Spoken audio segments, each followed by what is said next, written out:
there'll just be a couple of skinheads, you know, 2 skinheads in the audience going, yeah, mate. News. London Transport say they may have to close the underground system due to an infestation of horses.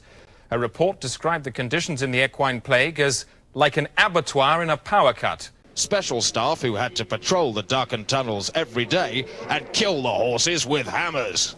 But now, say officials, the horses have become a menace. Due to a large pile of horses blocking the line at Marble Arch, all services have been cancelled.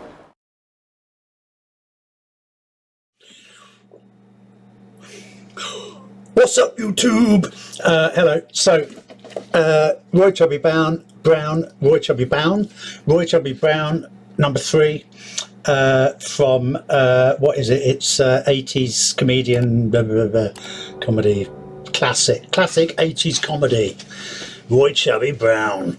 Hope you enjoy this. I think I might do another couple of these. It's very popular. Sounds like not many people react to old Chubs, and you know, he's quite funny, isn't he? He's all right in a way. It makes me laugh anyway, so you know, fuck it. So let's dive right into part 3, and we'll see what I make of this. I came home the other night. That's not my lipstick on your collar. I said, oh, too fucking right it isn't. You couldn't keep your fucking mouth shut long enough.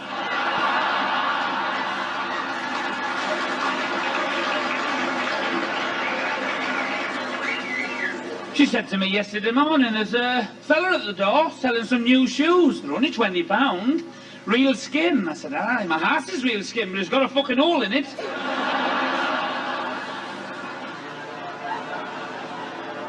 She said, you're tighter than Dolly Parton's fucking seatbelt. Oh, I can't be the only husband that makes his wife wash her lily pads out.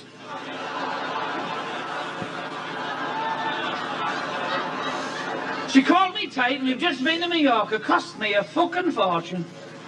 Some shagging going on out there, isn't it? 12:30 at night, that fucking island's going like that.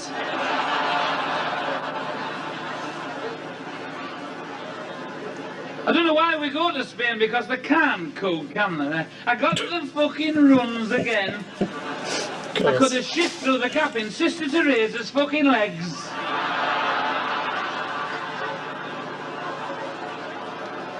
And I must have fucking stunk. I come out the toilet and there was 4,000 flies giving us a fucking round of applause.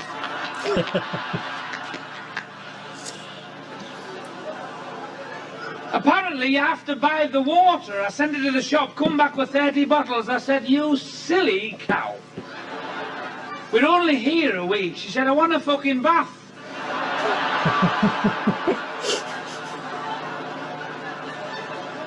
I'd never flown before. I'm a big bloke, but hey, I was frightened to fucking death. I don't know, that aeroplane got off the tarmac with a turd that was in my underpants.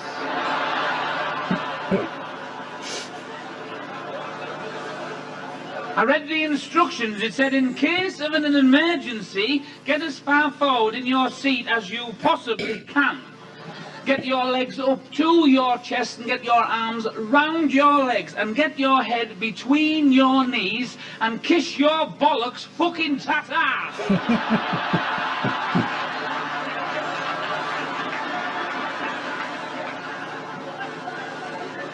I was glad to get home. Because I live on the seafront. See, I can see the sea every day.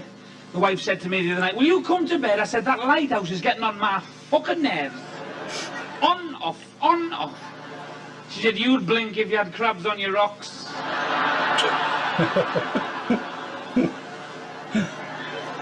It's a nice place. If you ever want to come to Redcar, they've built a safari park and there's real lions and tigers and a snake and an elephant.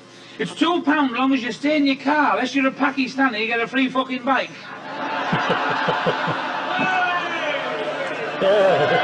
No. I think that might be a bit racist. We're getting a lot of visitors. A little fella came with like slinty eyes. He said, "Oh, excuse me. Call you tell where take a piss?" I said, "Pardon, you yellow slinty-eyed bastard."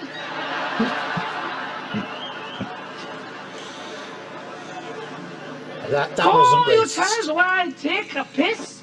I said, "You found Pearl Harbor, didn't you? Fuck off."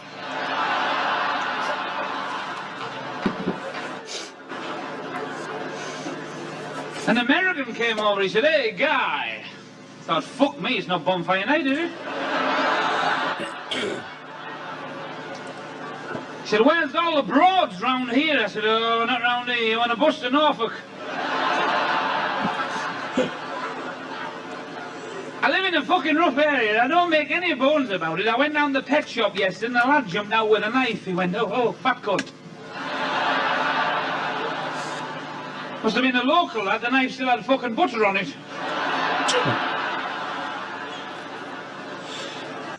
Oh, thank you. Right, so, yeah, that probably was a bit racist, wasn't it? God, how times have changed.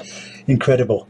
So it's interesting, really, because he limbers up with some fairly nice stuff in my first two videos. I mean, not that nice, but compared to that nice.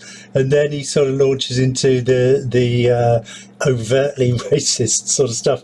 I mean, times have changed. I mean, you couldn't and wouldn't say that now, and I suppose even at the time. It's interesting. I mean, at the time, there must have been lots of lefty liberal types that hated his act, but I don't know. They weren't picketing outside the theatres he played at, stopping him, were they?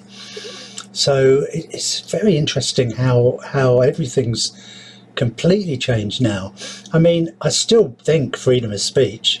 I mean, I wouldn't really personally go on stage and say fucking slinty-eyed bastard or whatever, because you know, it's openly racist. But if somebody wants to do that, I mean, they wouldn't have a career these days. I mean, he does. I would imagine he probably doesn't make comments quite as overtly as that anymore in his act. Be interesting to know if he does. Well, fair play to him. Obviously, some people think it's funny, and I mean, in a way, it is funny, but it's you know, it's just nasty as well. So it's not the sort of thing I'd pay money to go and see. A lot of people would, and but really, if you were starting out as a comedian now, you were overtly racist and actually said in your act, you are, you know, a Chinese bastard, slanty-eyed, whatever, then I don't think you'd become popular somehow, simply because times have changed. So I guess for me, it sorts itself out. I mean, if you say something that's too unacceptable for your own audience, then obviously nobody's going to come and see you. There'll just be a couple of skinheads, you know, two skinheads in the audience going, yeah, mate. Anyway, yeah, good.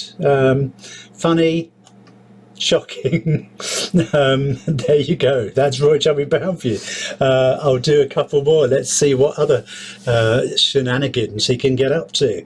And don't forget to like and subscribe and all that shit. And don't nobody go nowhere, etc.